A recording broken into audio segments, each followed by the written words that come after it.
This is Stanley's Party, written by Linda Bailey, illustrated by Bill Slavine. Stanley's Party. Stanley knew he wasn't supposed to sit on the couch, but his people went out a lot, and they never came home before midnight.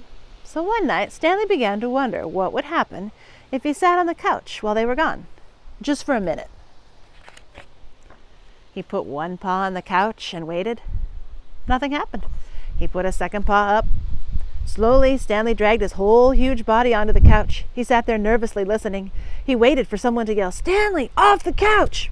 But no one said a thing. So Stanley lay down. The couch was comfortable, more comfortable than he'd ever dreamed. Stanley stretched out his legs. He put his paws up on the cushions. He sprawled and squirmed and sniffed the leather trim. The couch was wonderful. All that evening, Stanley lolled and lounged on his couch. Just before midnight, he remembered his people. He straightened the cushions, brushed away dog hair, and hopped off the couch. When his people came home, he was waiting at the door. "Good dog, Stanley," they said. "Ruff," said Stanley, wagging his tail. Stanley felt terribly clever. He was so pleased with himself that the next night he decided to try something new. He had noticed that when his people sat on the couch, they often listened to music. Stanley had seen how they got it. He pushed some buttons with his nose.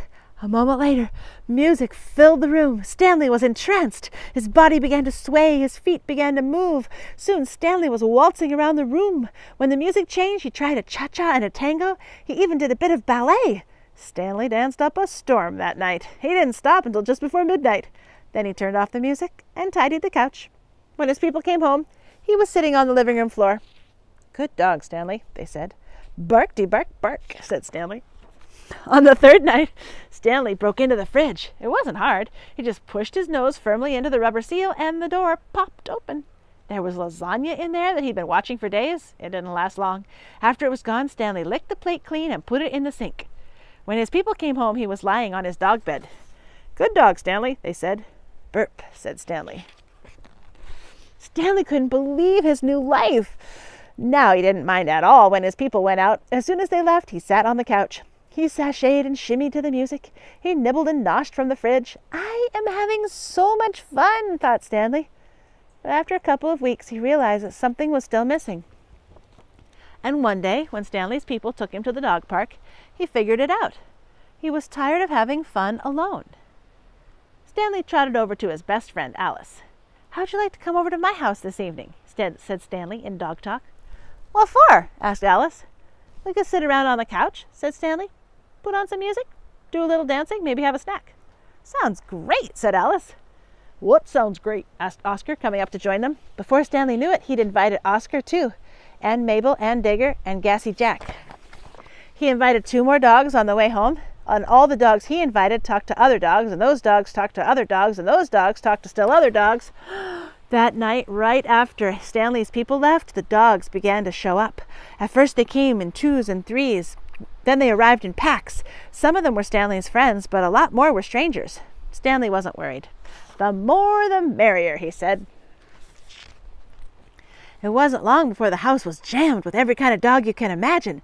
Shaggy dogs, bald dogs, dogs with wrinkles, dogs with fleas, humongous dogs, weensy dogs, dogs with floppy ears. They filled the rooms, they packed the stairs, they flowed out onto the porch and lawn. Drooling dogs, dainty dogs, dogs that needed a bath. "Anyone hungry?" asked Stanley, popping the fridge door open. Dogs poured into the kitchen. "Help yourselves," said Stanley. Soon the fridge was bare.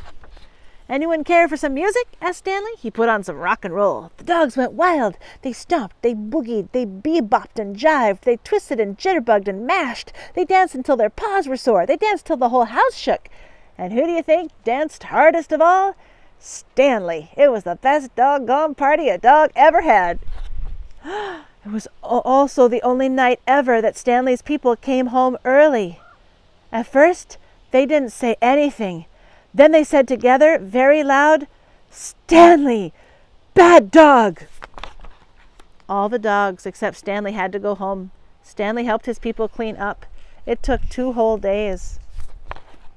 After that, whenever Stanley's people went out, they took Stanley with them. Stanley didn't mind. He went out a lot. and he never came home before midnight. As for the party, well, this all happened a long time ago, but in Stanley's neighborhood, the dogs still talk about that night. And the dogs that were there told other dogs, and those dogs told still other dogs. The story spread until dogs all over the country heard it, then dogs all over the world, and now wherever dogs gather, from Turramurra to Timbuktu, they tell the story of Stanley's party. If you don't believe me, ask your dog. That's the end of Stanley's party.